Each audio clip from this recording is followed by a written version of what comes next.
Salut à tous et bienvenue dans cette vidéo. Aujourd'hui ce qu'on va faire c'est que l'on va démonter cette petite tablette. Et bien pourquoi? Et bien parce que je l'ai testée il y a déjà quelques temps, comme vous pouvez peut-être vous en rappeler. C'est la Chewy VI8. À savoir que très sincèrement je vous recommande pas tellement cette tablette, du tout. Et pas forcément à cause de ce qui m'est arrivé ici. Je vous l'ai déjà dit, je préfère les tablettes de la marque Honda avec laquelle je n'ai pas eu de problème jusque là. Et quand je dis Honda c'est sans le H hein, bien entendu, c'est pas la marque qui fait des motos ou des tondeuses ou ce genre de trucs. Donc bref, voilà, donc ce que je voulais dire c'est, voilà une tablette que je vous avais déjà montré, donc, et qui fonctionnait plutôt bien, hein, encore une fois, sauf que je vous avais dit qu'il y avait quelques petits problèmes de refroidissement, qu'il y avait, comme d'habitude avec ces trucs-là, l'écran qui se décolle dans un coin, ce genre de petits problèmes qui, font très no-name, mais surtout, là, nous avons un problème supplémentaire, et quel est ce problème? Eh bien, le problème, c'est que j'appuie sur le bouton power, il ne se passe rien. Je branche, il y a une petite LED rouge qui clignote sur le dessus, qui dit en gros que ça recharge, mais au bout de plusieurs jours de branchement, avec plusieurs chargeurs différents, hein, même des biens, hein, des genres, tous ceux qui font le quick charge machin chouette, un très bon chargeur, celui qui est donné avec, toutes sortes de chargeurs, rien du tout, j'en ai sorti 5, ça ne recharge jamais, ça chauffe par contre sur le haut de l'écran, je ne sais pas exactement pourquoi, mais sinon, il ne se passe rien, ça essaye de recharger, je suppose, mais ça arrive pas du tout à aller jusqu'au bout. Sinon, pour le coin de l'écran qui est décollé, c'est ce coin-là, je viens de remarquer que c'était bien là, parce que, en fait, j'ai appuyé dessus, et j'ai vu une poussière passer dessous, en fait, et bon, bref, on s'en fout, en gros, il y a un coin d'écran qui a jamais été bien collé, et ça, si vous vous rappelez pas, c'était un petit peu l'épidémie du truc no-name à une époque, je sais pas pourquoi, ils ont utilisé du scotch pourri. Alors on va essayer de la déboîter, hein. L'arrière a l'air de se déboîter relativement facilement, à ce que je vois, nous avons une fissure ici, donc allez, on va dire que c'est par là, hein. Franchement, je pense pas que ce soit ailleurs. Alors ce sera la première fois que j'utilise un truc comme ça, mais je vais utiliser ça, habituellement j'utilise une carte de crédit ou un Mediator, un truc comme ça, donc bon, ça devrait marcher tout aussi bien, je suppose, parce que c'est fait pour, même si ce genre de truc, la dernière fois que j'en ai utilisé un, il était trop fragile pour faire ce que je voulais faire, en fait, parce que ça casse le plastique, en fait. Aïe. Et en plus, ça zip. C'est pas très long comme truc. Bon, heureusement, c'est du plastique, hein. C'est fait pour, en gros, ces outils-là, c'est fait pour pas faire de traces quand vous déboîtez un truc, hein. C'est tout simplement le but de ce genre de truc. Donc, vous le passez dedans, et vous faites un petit peu levier, en fait. C'est pour ça que c'est en biseau, comme ça. Donc, hop, vous passez comme ceci. Attention, alors si ça croche un petit peu, hein, vous inquiétez pas, c'est normal. Hop, voilà, mais essayez de ne jamais forcer, ça c'est la règle d'or quand vous démontez un truc, ne forcez jamais, faites toujours une pression, on va dire, relativement raisonnable, qui ne pourrait pas casser quelque chose à l'intérieur.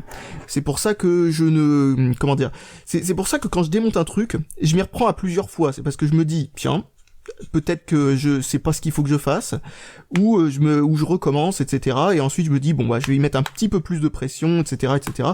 Je ne fais jamais ça du premier coup en me disant, allez on va y aller comme un teubé, et puis on va tout bousiller, parce que ça ne marche pas, hein. C'est pas la technique à employer, faut être un petit peu patient. Donc voilà, bon bah ça a l'air d'être précisément la technique. Alors j'ai fait 3 côtés, donc a priori le 4e s'en va tout seul, voilà.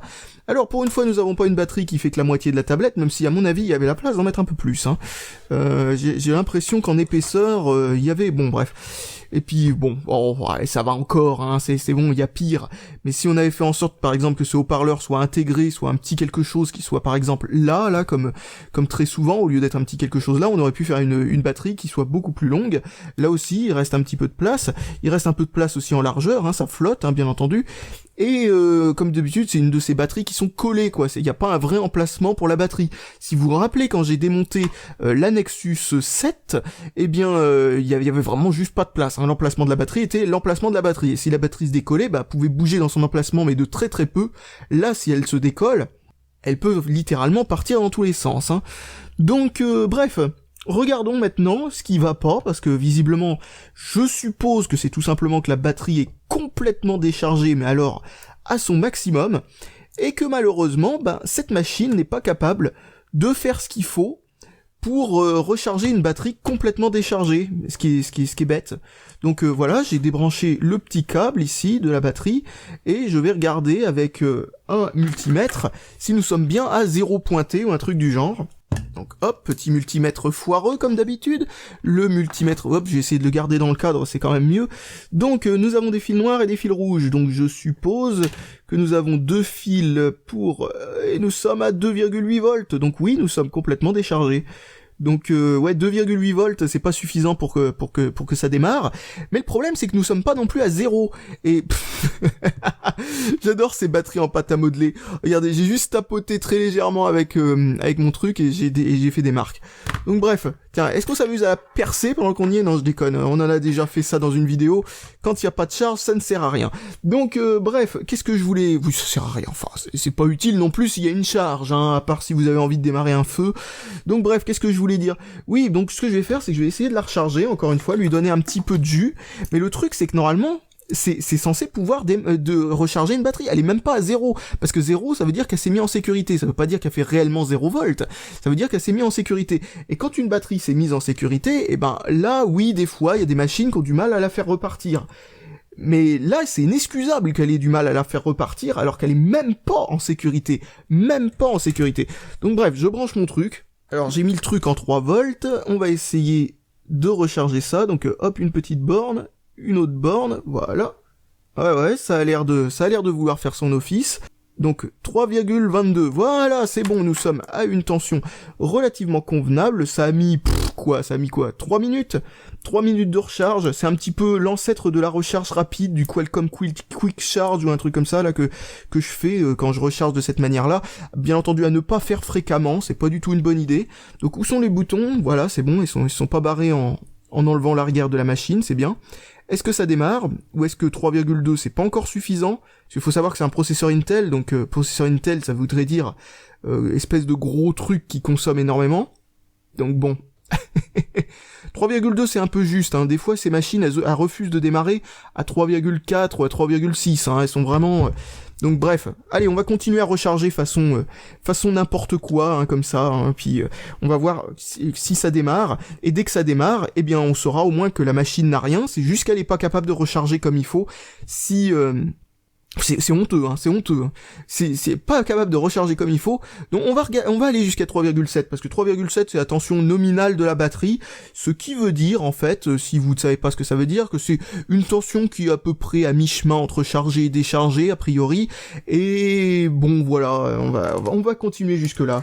Justement, ça va me laisser l'occasion de vous montrer ce qui se passe sur mon fameux petit machin de recharge. Donc hop, je mets les 2 aiguilles. Et vous voyez l'aiguille des ampères monter d'un coup. Bon, c'est logique, hein, c'est parce que ça se met à pomper du courant, en fait, hein, tout bêtement. Alors j'ai vu que sur la batterie, il y avait 2 fils de rouge et 2 fils de noir. Alors, je ne sais pas s'ils sont reliés ensemble, ou pas, s'il y a 2 batteries ou s'il y en a qu'une. Alors ce que je vais faire, c'est que maintenant, je vais essayer de prendre mon testeur, bon vous le verrez pas, et mesurer les 2 autres fils. C'est-à-dire au lieu de prendre ceux qui sont les plus loin, je vais prendre ceux qui sont les plus proches. Et voir si j'ai exactement la même tension. Non, c'est bon, j'ai la même tension. Donc c'est des fils redondants, hein, c'est juste des fils qui sont là pour au cas où, par exemple, il y en a un qui soit mal branché sur la carte mère ou un truc comme ça. C'est bien de penser à faire ce genre de petits détails, si c'est pour ne même pas penser à faire en sorte que ça puisse recharger quand c'est complètement vide. Alors si vous avez l'œil, vous pouvez peut-être voir que l'aiguille des ampères baisse petit à petit, et au départ elle était à 1,1 ampère ou un truc comme ça qui était pompé par la batterie à cette tension-là, et maintenant nous sommes genre à 0,9, quelque chose de ce genre. Donc ce que je fais, c'est que hop, je monte très très légèrement la tension à nouveau, et maintenant j'y retourne, et logiquement ça devrait avoir réaugmenté là le nombre d'ampères qui va dans la batterie. Parce que oui, je reste à, on va dire, 1 ampère constant à peu près. Et alors vous venez de voir que là j'ai été un peu trop généreux parce que la limitation de cette machine est à environ, on va dire, à peu près 1,4 ampères, pas plus. Donc vous voyez que le voyant est passé en vert. Hop, j'éteins et je rallume, et la sécurité est partie. Donc voilà, c'est très simple. Hein. Je voulais vous montrer un petit peu tout ça, la sécurité est compris, hein, c'était prévu de vous la montrer, tout simplement parce que, voilà, vous pouvez voir que, bon, c'est pratique de faire ça sans faire trop de problèmes, en fait, parce que si vous mettez directement 3 ampères dans la batterie, c'est pas une bonne idée. il vous faudrait normalement quelque chose de beaucoup plus pro que ce truc-là. Il vous faudrait logiquement quelque chose qui puisse limiter en nombre d'ampères, peu importe la tension qu'on met dedans. C'est-à-dire en gros, vous mettez 1 ampère et vous mettez en paramètre, du moment que tu dépasses pas 5 volts, envoie toujours 1 ampère, et comme ça réajuste la tension automatiquement sans que j'ai à le faire manuellement. Bon, alors ça doit être fini, nous devrions logiquement être dans les 3,5 volts, je suppose. Alors ouais, c'est ça, 3,5 volts pile. Alors, je suis pas dedans comme d'habitude, mais faites-moi confiance ou pas, donc je le remontre, voilà, 3,5 pile. Donc on va essayer de la démarrer, mais si elle démarre pas, c'est pas grave. On va essayer maintenant de la brancher au secteur. Je vous déconseille d'utiliser cette méthode là que je viens de donner pour recharger la batterie jusqu'au bout, c'est-à-dire 4,2 volts, si vous demandez quelle est la tension normale d'une batterie lithium-ion ou lithium polymère, donc normalement c'est 4,2 volts, il y en a qui vont un tout petit peu plus haut, mais c'est pas forcément une bonne chose. Et donc je sais plus ce que j'étais en train de dire sinon à ce propos. Oui, ne rechargez jamais jusqu'au bout avec cette méthode, hein. C'est juste pour faire un petit peu de starter quoi en fait, hein. Si vous avez une machine qui est vraiment trop pourrie et qui n'accepte pas de démarrer une batterie à 0 volts ou là en l'occurrence à 2,6. On va voir si elle a quelque chose de plus grave parce que elle donne absolument aucun signe de vie là, hein, mais vraiment rien du tout. Donc je vais aller chercher un chargeur et je vais la brancher directement dessus maintenant. Après, le fait qu'elle ne démarre pas à 3,5 volts peut être tout à fait normal, étant donné que 3,5 volts c'est toujours pas grand chose hein, comme charge, hein. C'est une charge vraiment, voilà quoi, c'est le minimum quoi. Donc je l'ai branché, logiquement ça devrait afficher un petit voyant rouge, et ça n'affiche absolument rien. Donc ok, intéressant. Peut-être qu'il y a quelque chose à l'arrière de ce truc, non, qu'est-ce qu'il y a ? Il y a juste une antenne, c'est tout. Ouais, il y a une antenne Wi-Fi. Rien de spécial, un petit morceau de métal ici. Regardons s'il y a des trucs qui se seraient débranchés ou je sais pas quoi. Non, rien de spécial, non. Il y a un fil bizarre ici qui traîne, qui va jusqu'au haut-parleur, qui est vraiment genre fil bricolage, quoi. C'est le truc le plus fin possible. Et est-ce que ça chauffe ? Est-ce que ça fait quelque chose ? Je ne sais pas. Alors si vous vous posez la question, oui, j'ai aussi utilisé plusieurs câbles pour essayer de recharger, hein. Je n'en ai pas utilisé qu'un seul non plus. Je ne suis pas stupide, je sais que ça peut aussi venir de là. Donc ça chauffe, hein, ça chauffe. On sent une petite chauffe ici, donc a priori, il n'y a pas de raison. Je regarde si toutes les nappes sont vraiment bien enfoncées comme il faut, hein, parce qu'on sait jamais. Là, il y a une nappe qui a littéralement été collée, quoi. Hein, c'est la nappe du bouton power et tout ça, d'ailleurs. Ouh. Si c'est juste le bouton power qui déconne, alors là franchement, ça serait la pure honte pour cette tablette parce que j'ai vraiment... Mais non, mais normalement elle est censée afficher quelque chose quand même quand elle recharge, je suppose.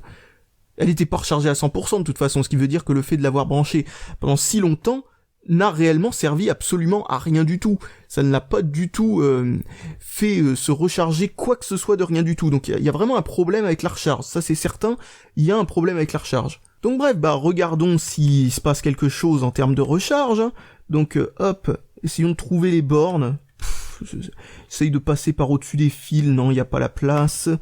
Regardons par là. Alors il y a un bout de je ne sais pas quoi ici pour... Alors ça je suppose que c'est un matériau pour le refroidissement, en gros ça doit absorber la chaleur. Je suppose, vu que c'est un processeur Intel, ça serait pas étonnant parce que ils ont tendance à être de vraies chaudières. Donc, mais le problème c'est qu'il me gêne pour la prise. Il va littéralement au-dessus des bornes qui m'intéressent. Voilà, je crois que ça c'est bon. Donc on n'inverse pas les broches, ce serait dommage. Bon, même si ça change rien, c'est juste pour une mesure. Donc hop, on est dessus. Donc qu'est-ce que ça marque ? 3,42. Ok. Donc moins que ce que ça donnait quand j'étais en train de la recharger. Donc ok, ça décharge la batterie. Oh putain, si ça décharge la batterie, c'est merveilleux quoi.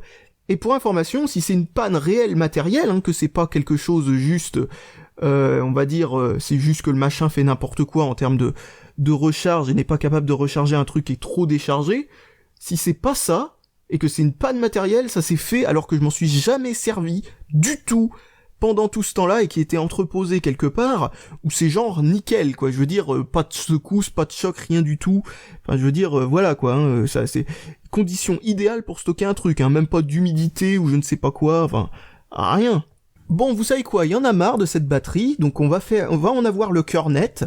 on va lui mettre dans le port batterie la tension qui s'attend à avoir, c'est-à-dire on va mettre à peu près 4,2 volts, et on va voir si la tablette s'allume.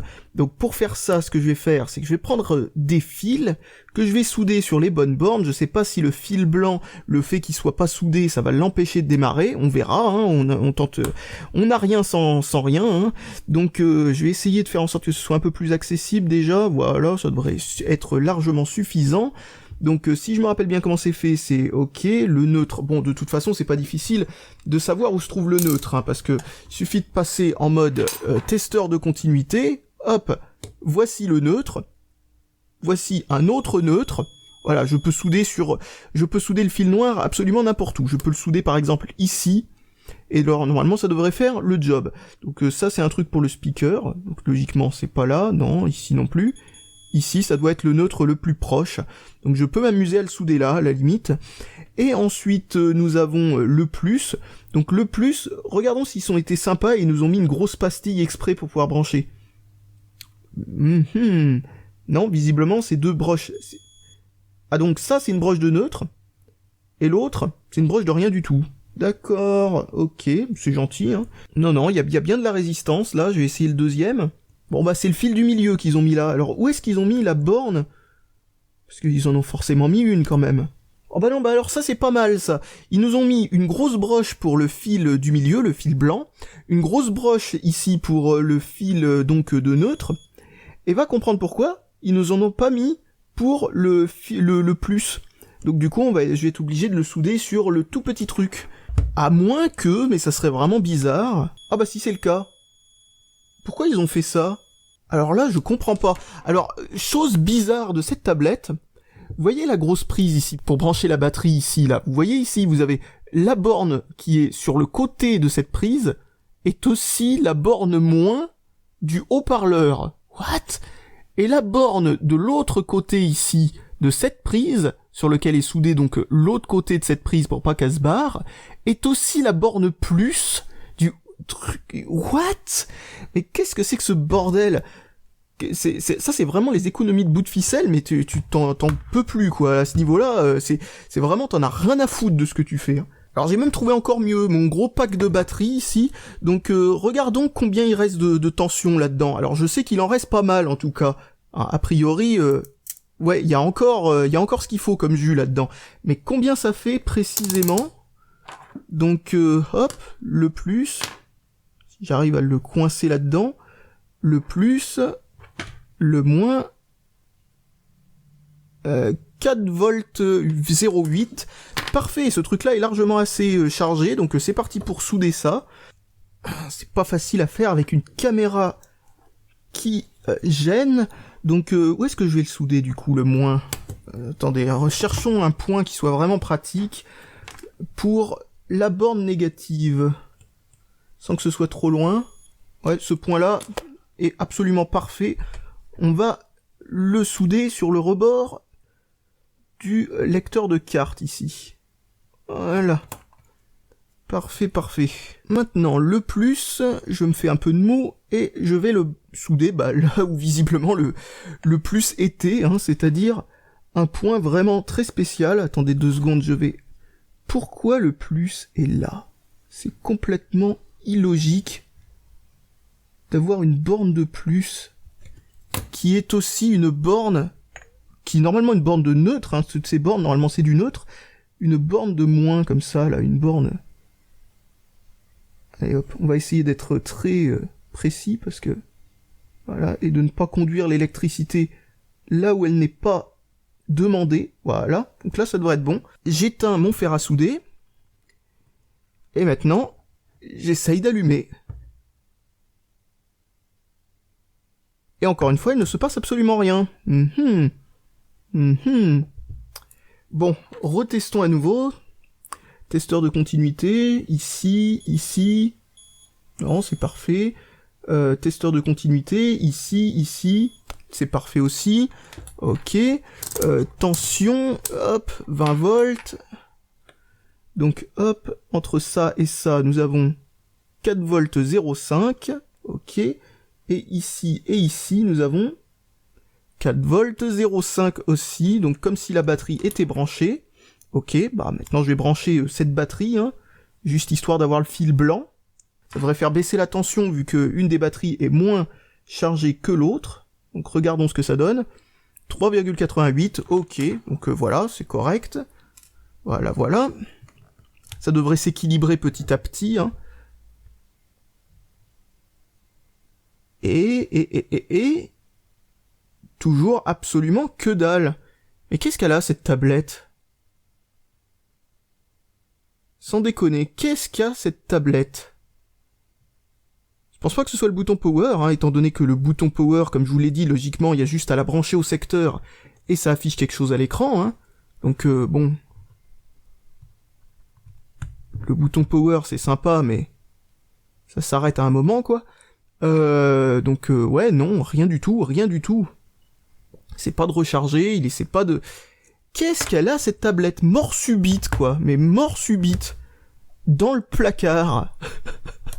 La honte, ces tablettes no-name. La honte totale.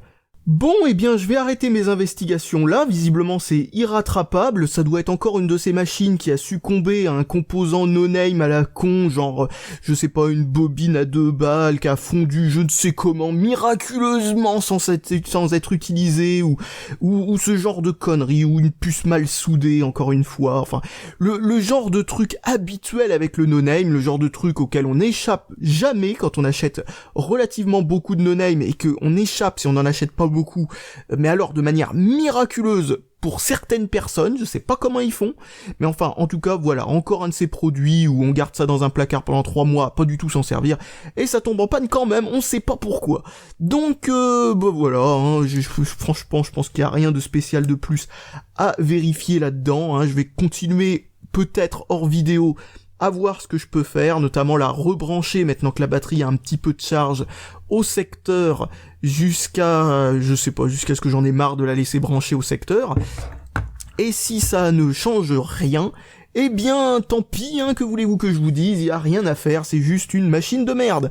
Bon, ben voilà, j'ai plus qu'à vous dire salut à tous et à la prochaine.